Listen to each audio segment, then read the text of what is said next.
3 professional killers. 1 billionaire CEO. 0 security. It should have been a bloodbath at Le Bernard. Instead, a bloke in a waiter's uniform stepped out from the shadows and did the impossible. In 4 seconds flat, 3 bodies hit the deck. The security footage racked up 40 million views. But the real story isn't the scrap. It's what happened when the CEO's assistant looked into the hero's eyes. Arthur Flynn carried himself like a man desperate to fade into the wallpaper. Though at 6'2", with shoulders that still screamed ex-military conditioning, true invisibility was never on the cards. 34 years had etched lines around eyes that had seen far too much. Eyes that now spent most days watching an 8-year-old girl named Adelaide master her times tables and haggle for one more bedtime story.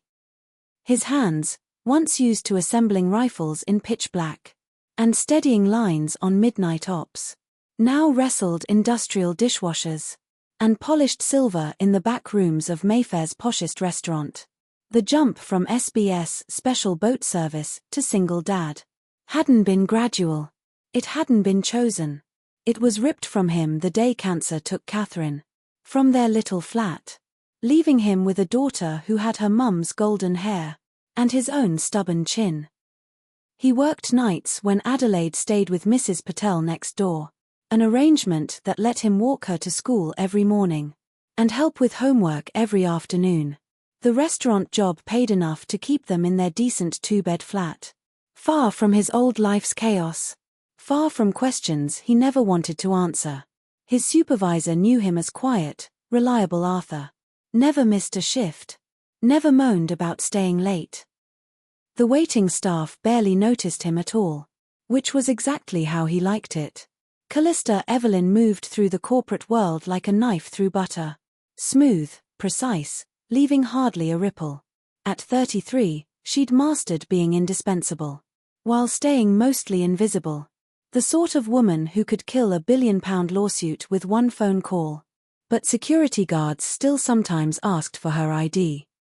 Her wardrobe was all muted tones that whispered rather than shouted. Charcoal, navy, pearl. And she wore her dark hair in a style that said authority, without screaming for attention. Behind the calm lay a childhood watching her mum juggle 3 jobs, after her dad keeled over from a heart attack when she was 7. Lessons that taught her to value security over romance, stability over adventure. She'd tried love once with a banker called Marcus, who promised the earth and delivered sod all except a broken engagement, and the realization she was better off alone. Now she poured all that unused softness into managing Bernard Carter's impossible diary and impossible moods, organizing his life with the care of someone tending priceless porcelain. Her flat in Kensington had exactly 3 personal photos and 17 books on leadership, though late at night, when the city lights looked especially lonely. Through her floor-to-ceiling windows, she secretly downloaded romance novels onto her tablet. Bernard Carter commanded boardrooms like a general commanding troops, though lately victories tasted more like ashes than champagne. At 45, he'd built Carter Industries, from his dad's failing textile firm, into a multinational worth $12 billion. But success had cost him 2 marriages, and any real bond with his younger brother, who'd died in a skiing accident. While Bernie was closing a deal in Tokyo, he treated human connections like hostile takeovers, something to win or lose, never just enjoy. Only Callista seemed to grasp the odd rhythm of his loneliness, bringing him coffee exactly 4 minutes before he realized he needed it, scheduling tiny pockets of solitude between conquests. He had the corner table at Le Bernard every Thursday evening, using dinner meetings as armor against the empty penthouse waiting for him. Tonight's dinner with Japanese investors was meant to lock in funding for Southeast Asia expansion. Another win to pile on wins that had long stopped mattering. The men who entered moved like a pack with purpose. Bernie's mind, always calculating odds and exits, clocked the danger half a second before the first fist flew at his face. The attack unfolded like rehearsed violence. as if the three had practiced in empty warehouses and dark car parks. The first bloke, broad, spiderweb tattoo creeping up his neck, grabbed Bernie by his Savile Row lapels and yanked him up, sending aged scotch cascading across crisp white linen. The second, leaner, faster, drove a knee toward Bernie's ribs, while the third circled behind, cutting off escape with the patience of someone who'd done this before. Callista, seated to Bernie's left, got shoved back, her chair toppling, as her hands instinctively reached for him, even as momentum carried her away. The Japanese investors scrambled. One older gent went down hard on marble, glasses skittering like terrified beetles. Screams erupted. Diners abandoned £1,000 meals. Designer heels clattered frantically toward exits that suddenly felt miles away.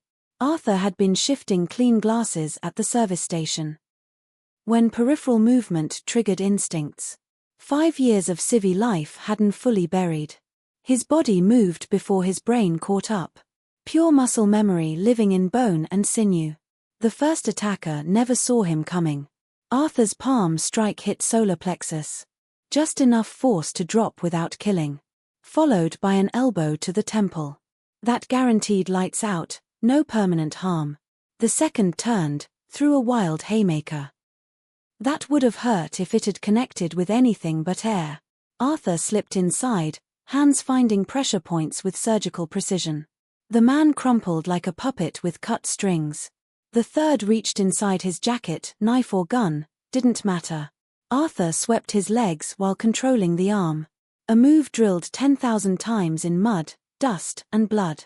The man's head met marble with a wet thud like a dropped melon. Then silence. Except the crystalline spin of a wine glass. And Callista's sharp intake of breath. Police sirens wailed through Mayfair streets, while Arthur stood among 3 unconscious bodies, breathing barely up, shirt still tucked, looking for all the world like a bloke waiting for the bus. Not someone who'd just stopped an execution. The responding officers approached with wary respect. The kind reserved for dangerous things temporarily on their side. He answered with military brevity. Yes, he'd stepped in. No, he didn't know them. Yes, he was uninjured. While his mind calculated the media storm, and what it might mean for Adelaide. When reporters burst in, he turned his back to cameras, and asked to give his statement away from the crowd. Callista watched him navigate the chaos with eerie calm, noting how he kept exits in sight, how his hands never fully relaxed, even while projecting total control. Bernie, pressing a napkin to a split lip, stared at Arthur like he was solving an impossible equation. This man who moved like special forces, but dressed like waiting staff, who'd saved his life, then tried to melt back into the background, as if heroism was something to apologize for. When the detective finally cut him loose, Arthur slipped out through the kitchen exit, but not before Callista memorized his walk. Controlled, purposeful, carrying invisible weight. The video hit online within 3 hours. Shot on someone's phone from behind an upturned table, showing only Arthur's back, and the fluid destruction he dealt 3 bigger men. By morning it had 7 million views and climbing. Adelaide saw it when her mate Emma showed her at lunch. Arthur's heart nearly stopped when she came home that afternoon, eyes shining with pride and confusion. "Daddy, is this you?" She held up the tablet with small, slightly trembling hands. He knelt to her level, brushed golden hair from her face, and said yes, but it was nothing special. Just helping someone who needed help, like they helped Mrs. Patel with her shopping. She hugged him then, fierce and sudden. "I knew you were a superhero." He held her while something in his chest cracked like spring ice. Callista turned up at his block 2 days later. Having got his address through channels she didn't explain, she found him in the small playground out back, pushing Adelaide on the swing, while autumn light turned everything gold. He saw her coming, of course he did, but didn't bolt. Just kept pushing in steady rhythm, while Adelaide sang about butterflies. Mr. Flynn, Callista said when close enough not to shout. I wanted to thank you properly. He glanced over, taking in the designer coat and shoes. Worth more than his monthly rent. The careful way she stood on grass. Like she might leave footprints she'd regret. No need for thanks, he replied, voice carrying a faint trace of northern roots beneath the neutral tone. Adelaide twisted on the swing to eye the posh lady.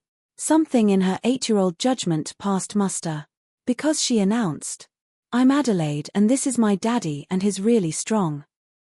Callista smiled, the first genuine one Arthur had seen from her, and introduced herself with a gravity that made Adelaide giggle. Bernie's summons came through official channels. A courier delivered a letter on company letterhead, requesting Arthur's presence at Carter Industries HQ. Tone carefully balanced between invite and order. Arthur stood in the 43rd floor office. Glass, chrome, modern art worth more than houses. Feeling underdressed in his only suit, while Bernie paced behind a desk the size of a small yacht. The offer was predictable money for silence. A better job for cooperation.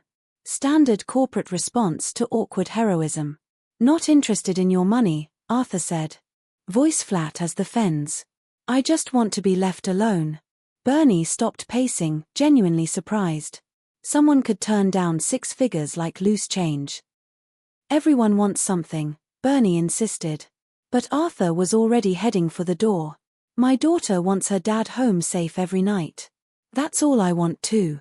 Callista, silent in the corner, stood as he passed. He caught something in her expression, recognition, maybe understanding.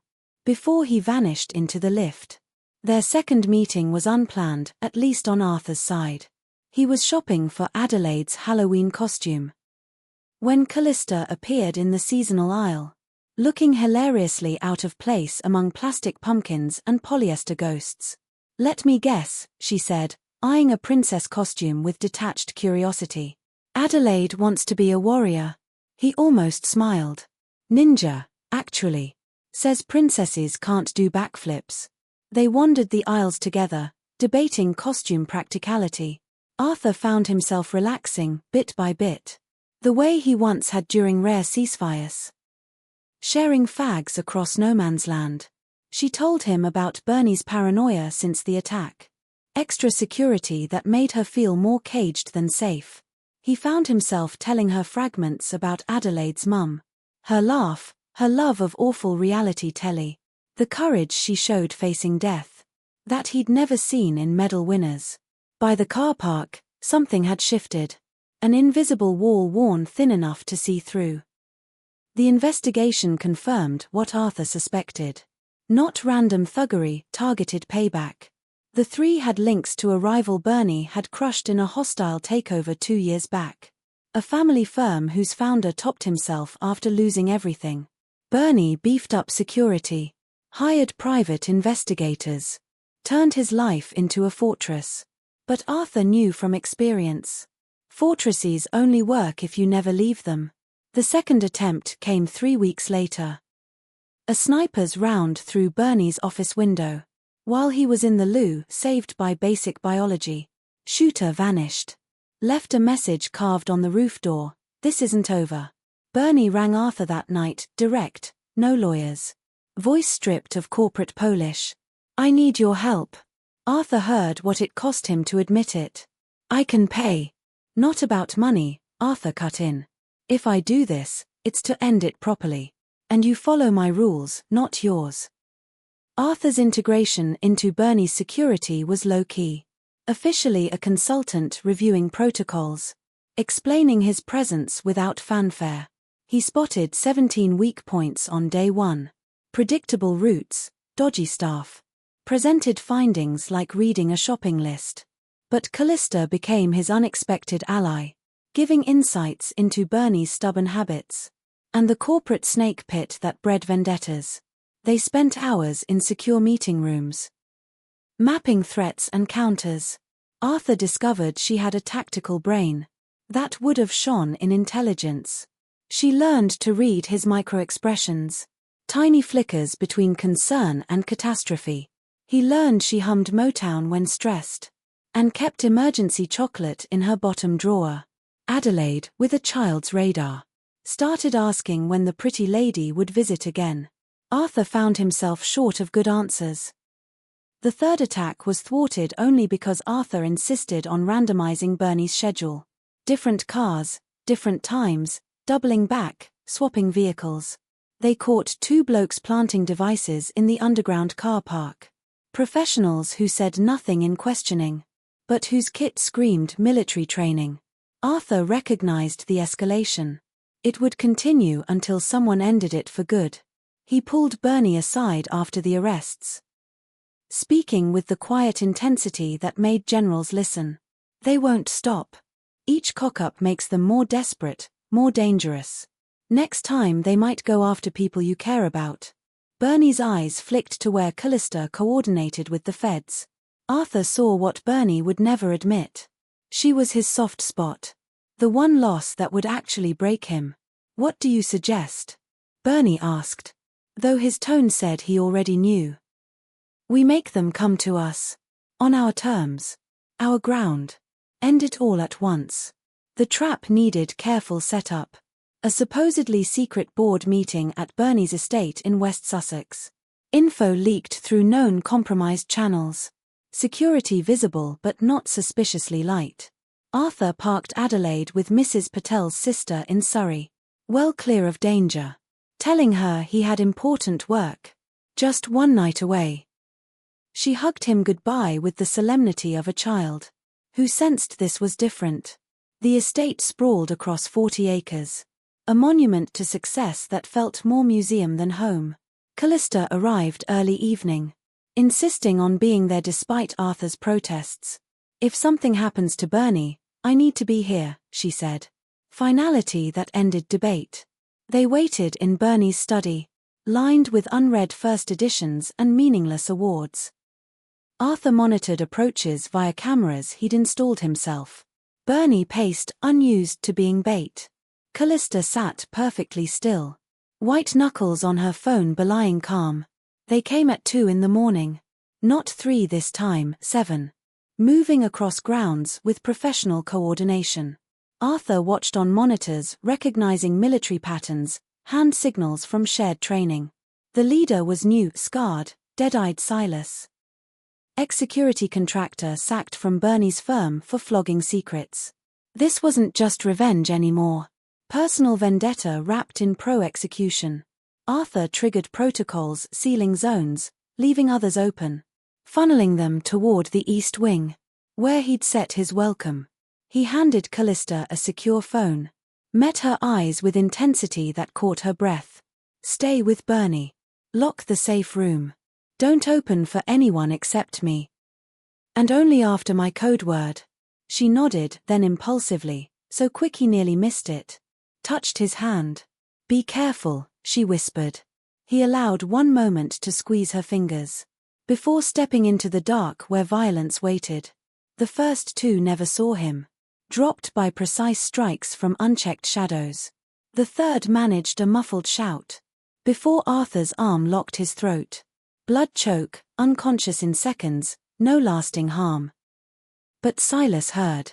The careful plan shattered into chaos. Gunfire cracked. Muzzle flashes strobing dark as Arthur rolled behind marble statues. That exploded into dust. He moved through the house like liquid, using architecture as weapon. Doors slammed into faces. Stairs became gravity-assisted drops. A decorative sword from Bernie's collection found purpose again. The 4th and 5th tried flanking through the kitchen. Arthur had fought in tighter spots with worse odds. He turned their coordination against them, forcing crossfire, creating confusion from precision. A knife appeared in his hand, he couldn't recall drawing it. One attacker screamed, clutching a neatly severed tendon. That would heal, but never quite right. Silas was different. Trained. Experienced. Personal stakes. Dangerous in ways cash couldn't buy. They faced off in the main hall, circling under a chandelier, throwing prisms across blood-streaked marble. "You don't know what he did," Silas growled. Voice gravel and rage. "He destroyed everything. left good people with nothing. Arthur kept breathing steady, cataloguing damage. Bruised ribs, possible fracture in left hand, shallow knife wound soaking shirt. I know what you're doing won't fix it, Arthur said, shifting weight to accommodate injury. Silas attacked with nothing left to lose fury. For the first time that night, Arthur was properly tested. They crashed through furniture, trading blows that would have killed lesser men. Brutal ballet leaving both blooded and gasping. In the end, it was Adelaide who saved him. Not her presence, but her memory. The need to get back to her overwhelmed any surrender. When Silas telegraphed a final exhausted haymaker, Arthur finished it with a combo that left the man out cold but breathing. Because Adelaide had once asked if he'd ever killed anyone. And he'd been able to say no, not since leaving the service. The safe room door opened to his code word. Callista emerged first, eyes cataloguing his injuries, revealing nothing. Then she moved, finding first aid with prepared efficiency. Cleaning wounds while Bernie rang authorities with shaking hands. You're hurt, she said pointlessly. Fingers gentle on split knuckles. Had worse, he replied, true, but irrelevant. She worked in silence as sirens neared. When done, when immediate damage was patched, she leaned against him, just slightly. Warm weight on his good side. Thank you, she whispered. He understood, not just for tonight, but for everything. For being the sort who did what was needed. Without becoming the darkness he fought. Federal agents arrived with sunrise. Taking Silas and the rest into custody. Unraveling a conspiracy reaching into Bernie's own board. The mole, Bernie's head of security selling access, was nicked at Heathrow trying to leg it to a non-extradition spot. Bernie held a press conference a week later. Against legal advice, but with Arthur's grudging nod. Publicly thanking the man who'd saved his life twice. And stopped what could have been corporate assassination. Arthur stood at the back, uncomfortable in a borrowed suit and spotlight. But knowing it was needed for closure. When reporters asked his background, he gave just enough, ex-military, single dad. Did what anyone would. Callista managed the narrative with subtle skill. Keeping Adelaide out of it, unphotographed, protected. The aftermath was quieter than expected. Bernie returned to his corporate world. With fresh appreciation for the people guarding it. Implementing changes beyond bodies. Into culture shifts that might stop breeding enemies. He offered Arthur, head of security, 6 figures, benefits securing Adelaide's future through uni and beyond. Arthur declined with typical bluntness. Not a corporate bloke. Bernie had the sense not to push. But something else grew, unspoken respect between men. Who'd seen each other at extremes. Who knew courage came in different shapes. Bernie started turning up at Adelaide's school plays. Claiming he was in the area, fooling no one. By Christmas he was Uncle Bernie.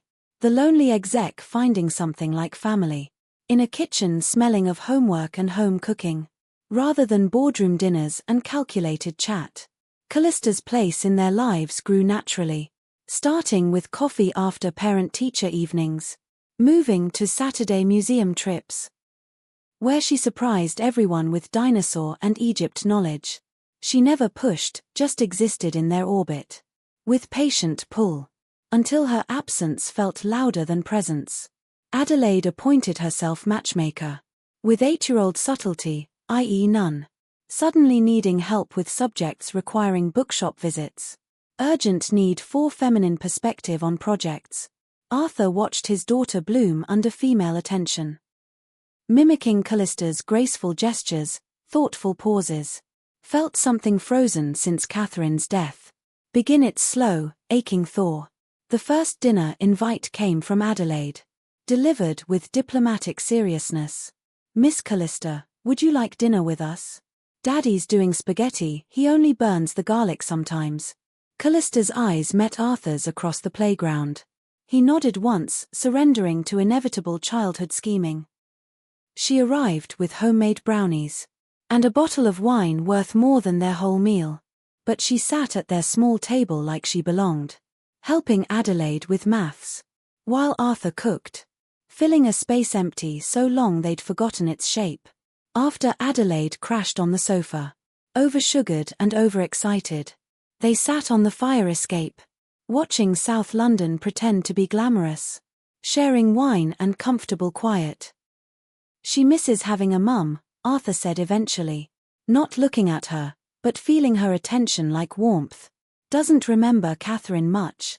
Just bits, perfume, lullabies, feeling safe. I try. But there are things I can't be for her. Things I don't even know she needs. Until I see her watching other girls with their mums." Callista was quiet a long moment, processing like a £1 billion negotiation. "I miss having a family," she said finally. "Been so focused on being necessary.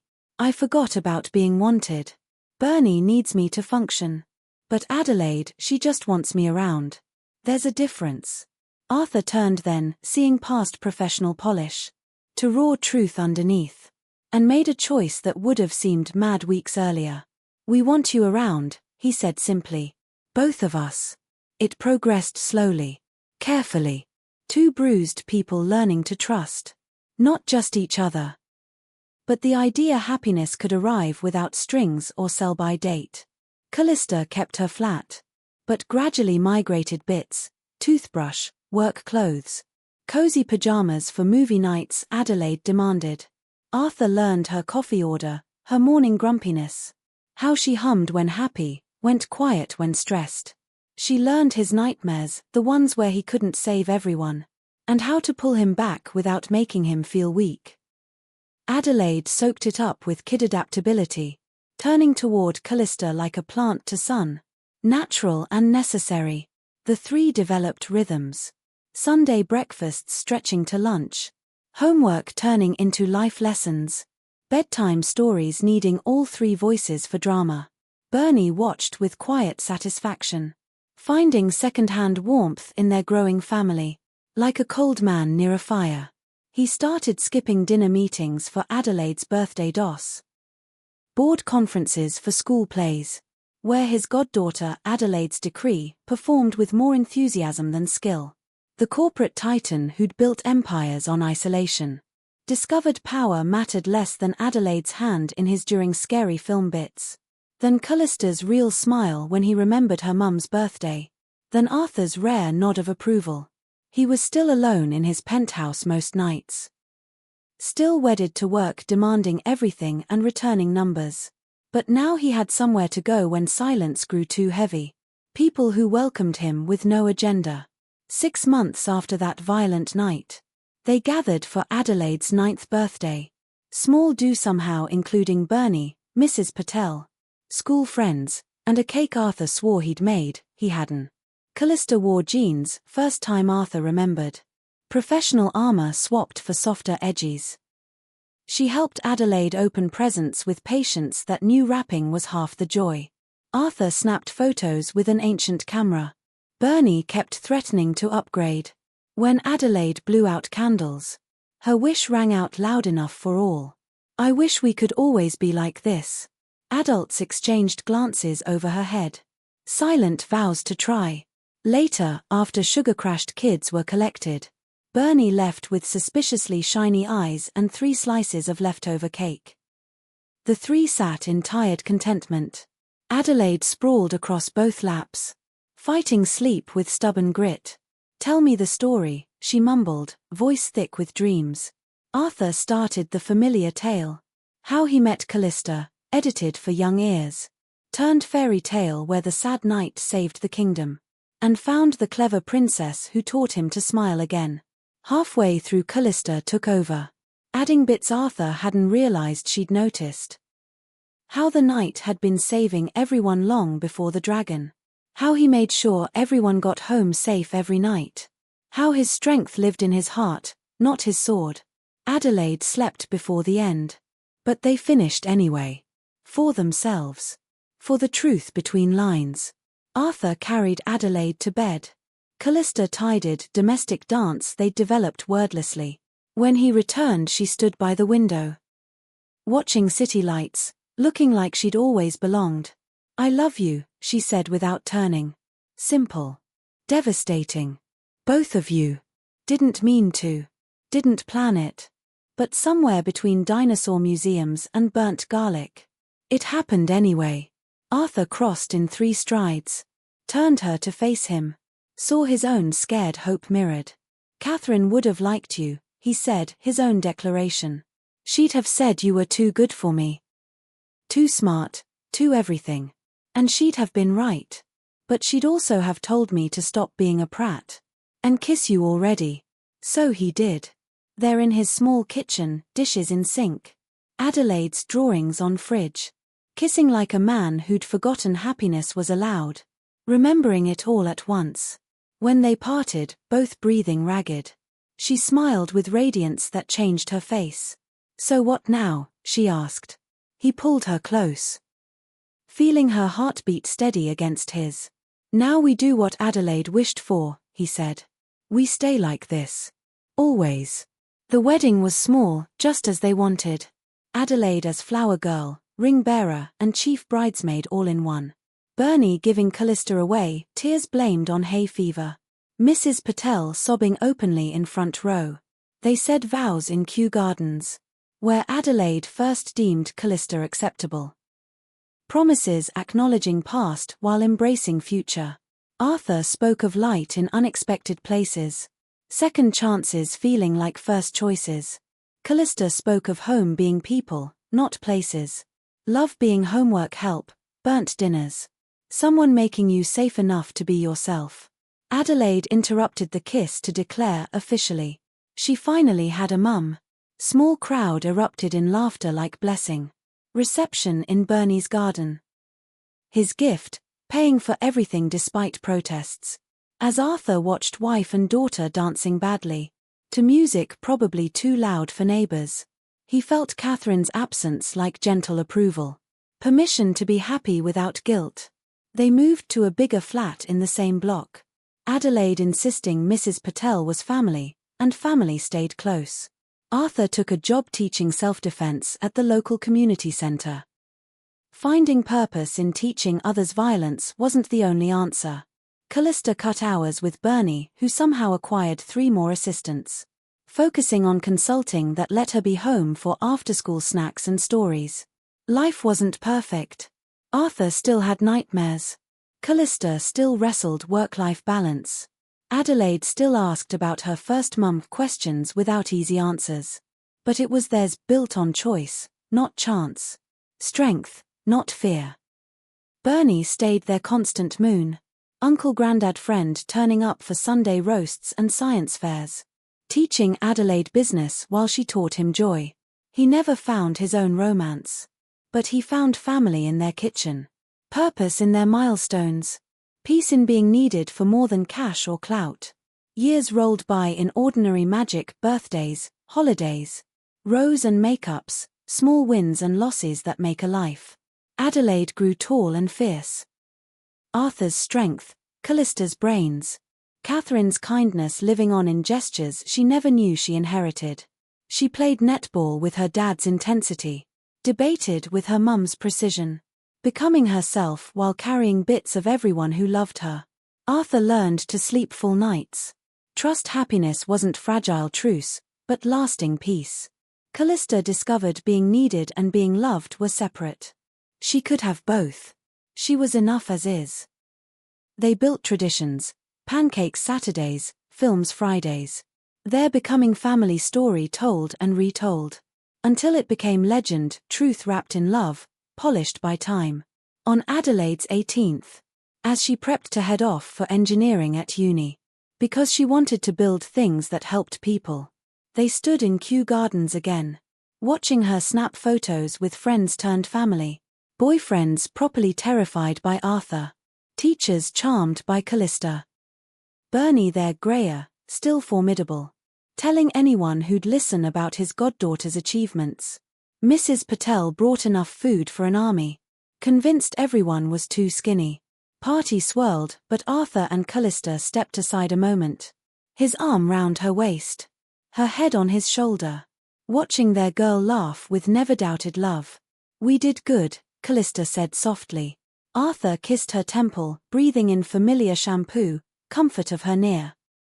We did perfect, he corrected. She laughed, sound still stopping his heart after all these years. As sun set over gardens, painting gold and amber, Adelaide found them. Rolling eyes at PDA. But joining hug anyway. Nearly as tall as Arthur now. But still their little girl in ways that counted. You know I'm coming home for Thanksgiving, half-term, right? As if they hadn't planned menu, argued turkey versus ham. And probably random weekends for real food. Arthur tightened arms around both his girls. Women who'd saved him different ways. Given purpose beyond survival. Taught strength wasn't just destruction. But protection, building, love. Behind, Bernie made a toast, something about family, choice. Unexpected places we find home. Everyone raised glasses to futures unlike pasts. Happiness from refusing to lose what mattered most. Party carried on past sunset. Lights strung through trees, constellations for Adelaide's memory forever. Arthur stood washing up, he always did the washing up. Finding meditation in simple task. Callista and Adelaide at kitchen table. Poring over uni supplies catalogues. Debating 17 different organizational systems. Bernie dozed in armchair, claiming just resting eyes. More peaceful than any boardroom. This was what Arthur fought for without knowing. What he'd protected before realizing it existed. Not just people, but possibility of them. Chance for broken things to heal stronger. Loneliness to connection. For a man trained in violence. To discover greatest strength was gentleness.